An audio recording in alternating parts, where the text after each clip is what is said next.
I'm Nikki Druce. And I'm Cheryl. And this is Killers, Cults and Queens. Oh, it's the Spooky Sleepover. Ooh!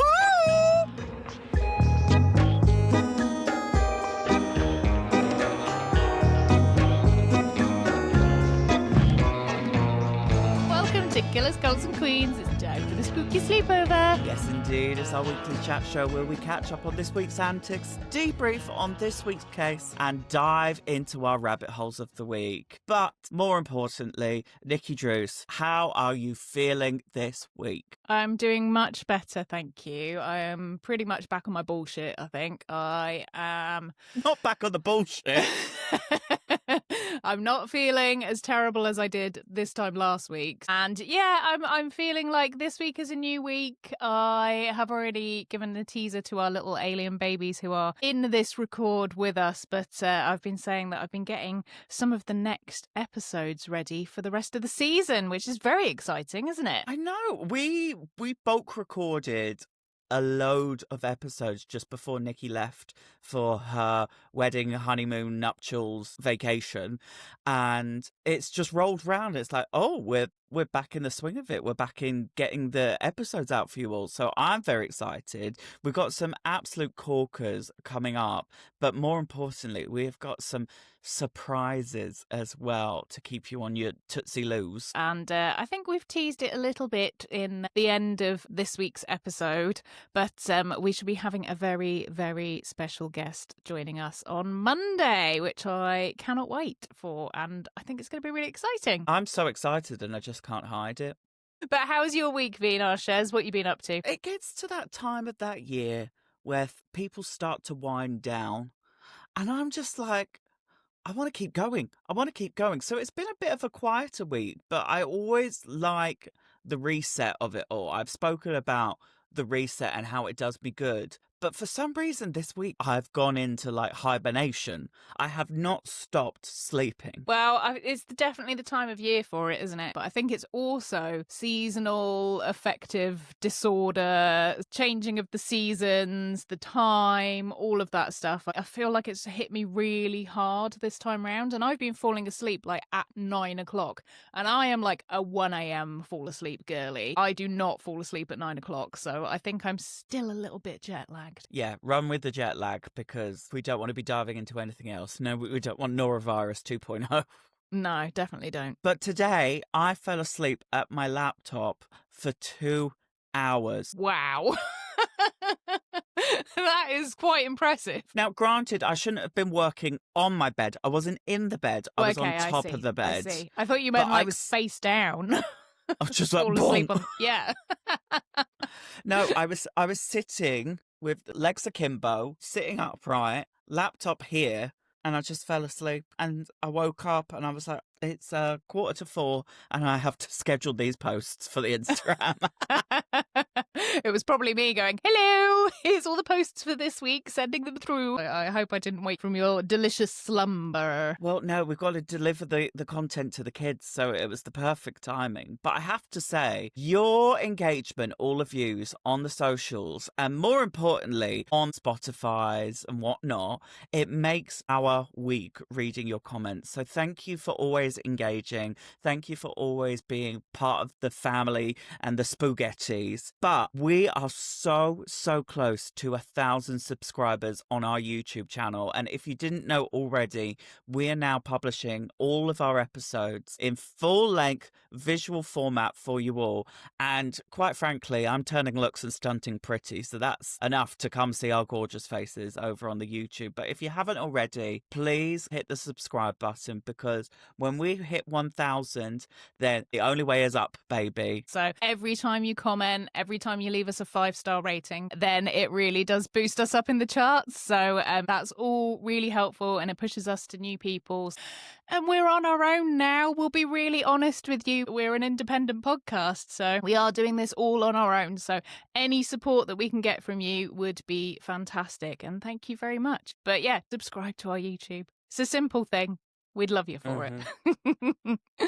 So we did tease at the beginning of the episode a little bit about who we might be having to guest with us coming up on our next Monday episode, our main episode. And we will be talking to Stephen Volk, the writer of Ghostwatch. And I am so excited because I think we're really going to pick his brains, aren't we, Shez? Oh, 100%. I mean, 30 years have passed. We've got a lot to gossip about. So if you have any questions at all that you would like us to pose to Stephen, then do please pop them on Patreon, email them through to us, put them on the Instagram, wherever you like. We'll pick them up, and I'm sure he'll be very happy to answer your questions. But Nikki, you've been a busy girl.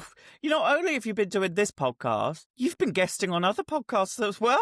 I have been quite busy, yes. I actually ended up filming, before I went away, a very special episode of a podcast called Guesstimators, which is very good fun. And it is a quiz, but it's not a general knowledge quiz. It is basically we ask the nation a generalized question, like what would you choose to do as a last-minute Halloween outfit? It's hosted by Andy Bush, who you probably will have heard many, many times on the radio. He seems to be everywhere. And I did their Halloween special. We spoke about so many bizarre things. So if you're interested in that, then I will pop a link in the description of this week's Spooky Sleepover. But also you can check out our stories. I'll put another link to it there. But also as well, just to toot my own horn, whilst I was away, I won a podcast award. Well done, Nikki Drews. So I won an Independent Podcast Award for Best Use of Video for Macabre London. And that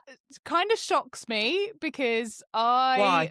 would be the first person to say I'm not the most fantastic video editor in the world. I just get on and get it done. But I have always championed for podcasts to use video, and I like to think I'm one of the first ones to have started doing it a long, long time ago. I've had my YouTube channel for many, many years now. To win that award was very, very nice, and it wasn't expected at all. So I'm officially award-winning podcaster, Nikki Drews. Well, Nikki, if there's one thing about this duo is one of us has to be a winner, because if my track record shows anything, I'm never going to win anything in my life. So congratulations, my diva. Thank you very much.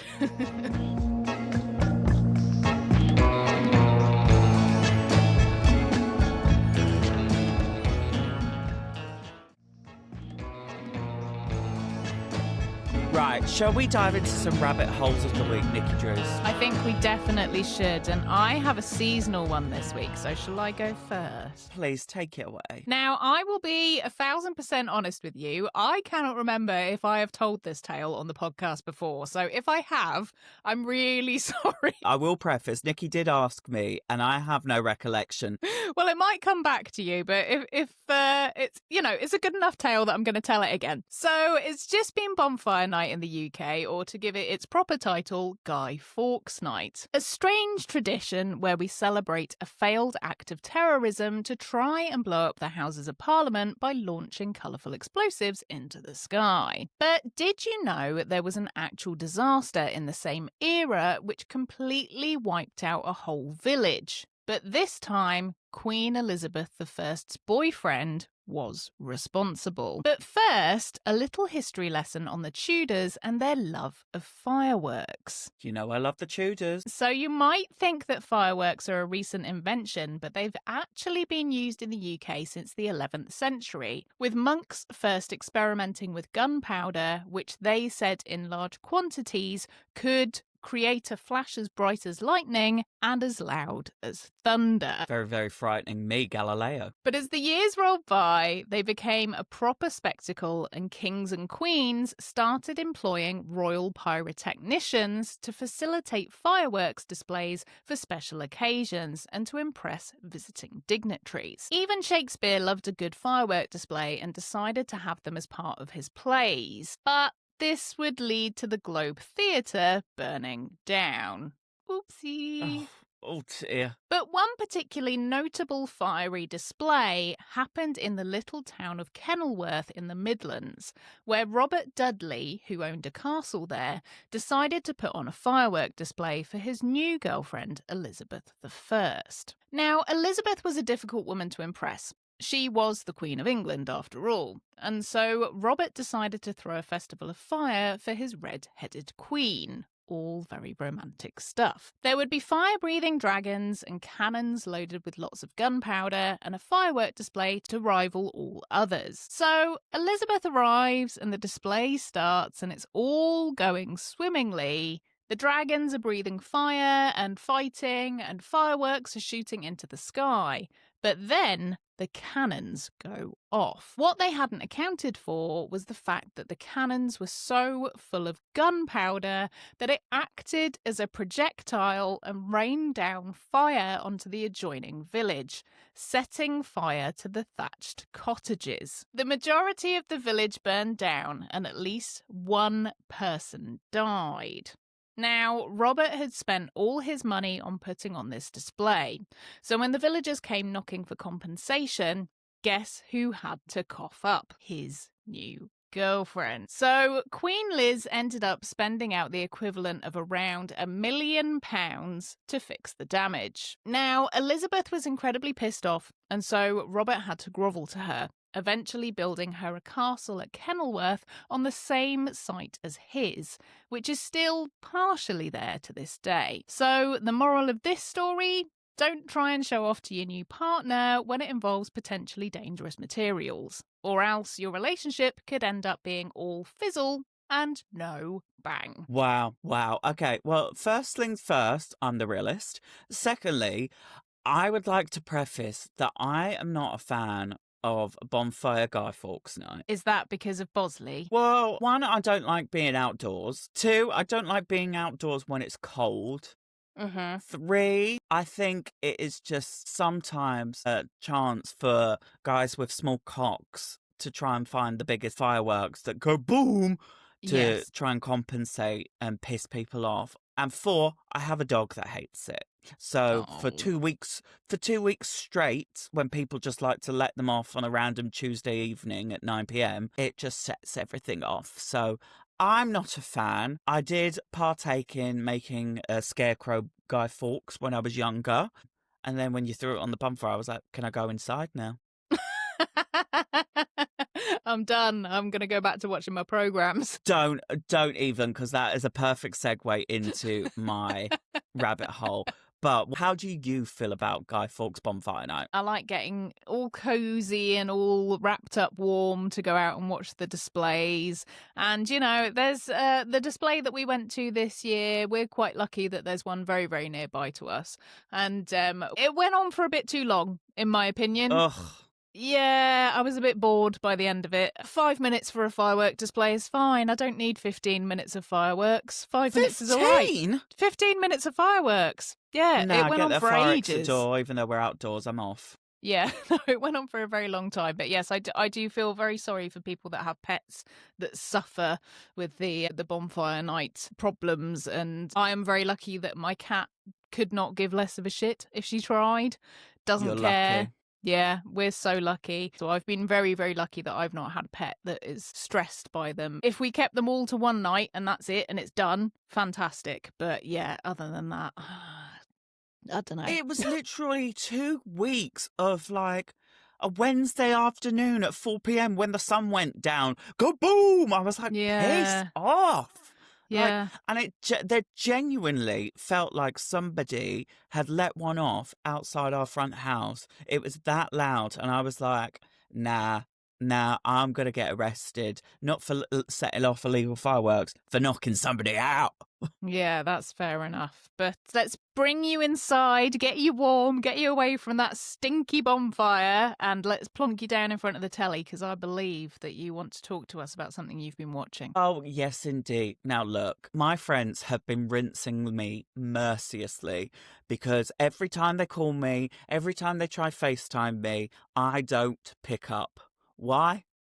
Because I am now Cheryl, the Queen of Television. Not for being on it, but for watching it. You are truly hibernating. I am, under my new blanket that I got for my birthday and everything.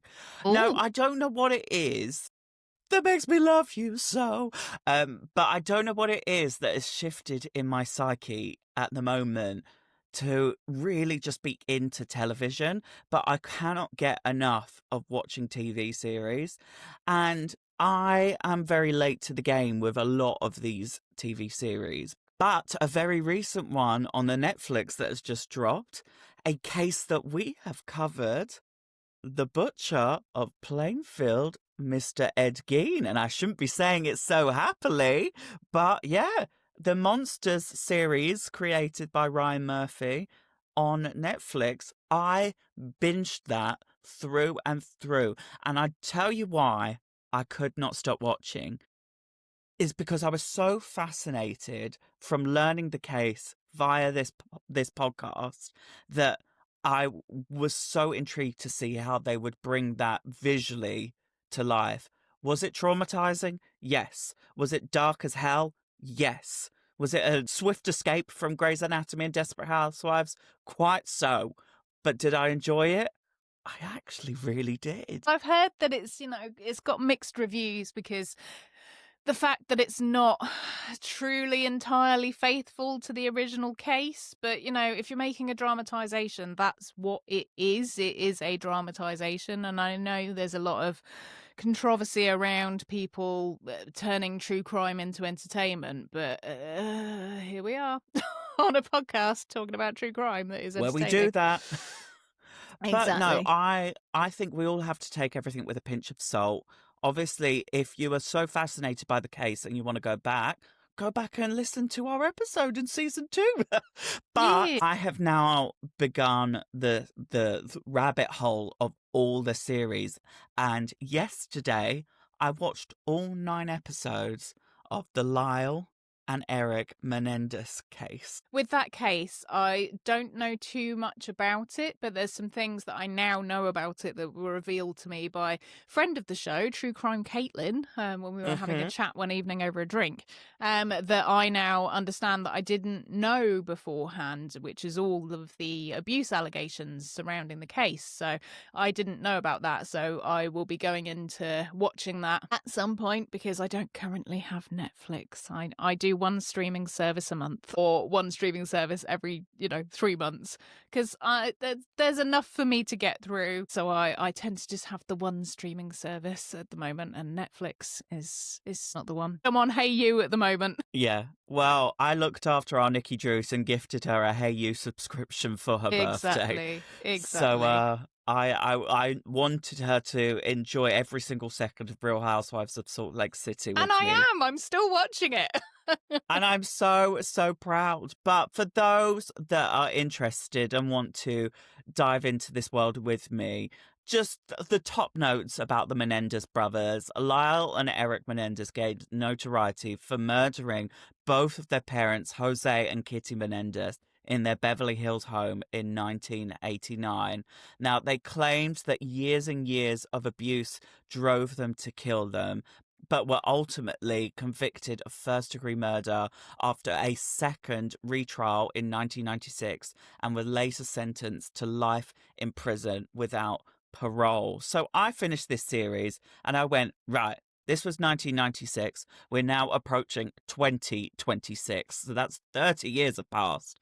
What the hell are they up to now? Well, I have a year update for you. Do tell. So in May 2025, a judge in Los Angeles County resentenced the brothers from their life sentence without parole to 50 years to life, making them immediately eligible under California's young offenders law because they committed their crimes under the age of 26. So both of them went back to trial, and after the resentencing, their first parole suitability hearings were scheduled, originally for June in 2025, but was postponed to August in 2025.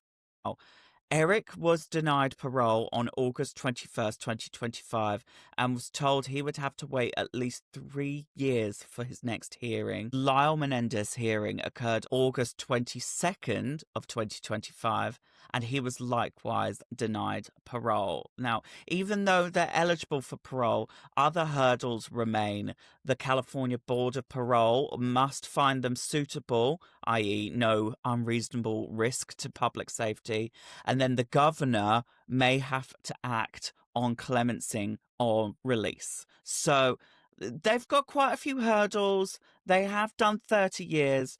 If they want to slum it for another 20, they could do so. But in their case, they can wait another 3 years. So in 2028, we may have another update on this podcast. Wow. And you have to think about how they have spent the majority of their lives in prison. That's, if they do come out, that's going to be such an adjustment. And what a change of life it'll be for them. Well, they'll learn about TikTok. Yeah, because well, I guess you're somewhat sheltered from the outside in prison, aren't you? But there's secret phones in prison. People have phones. I bet they've definitely. I think there's like prison TikTok accounts on there. I'm sure there is, and quite frankly, I've said this before. I'll say it again. If there ever needs to be a helpful hand in prison, I'll be there. Signing yourself up now. Yeah, I know. I don't want to serve time. I just want to serve for the boys.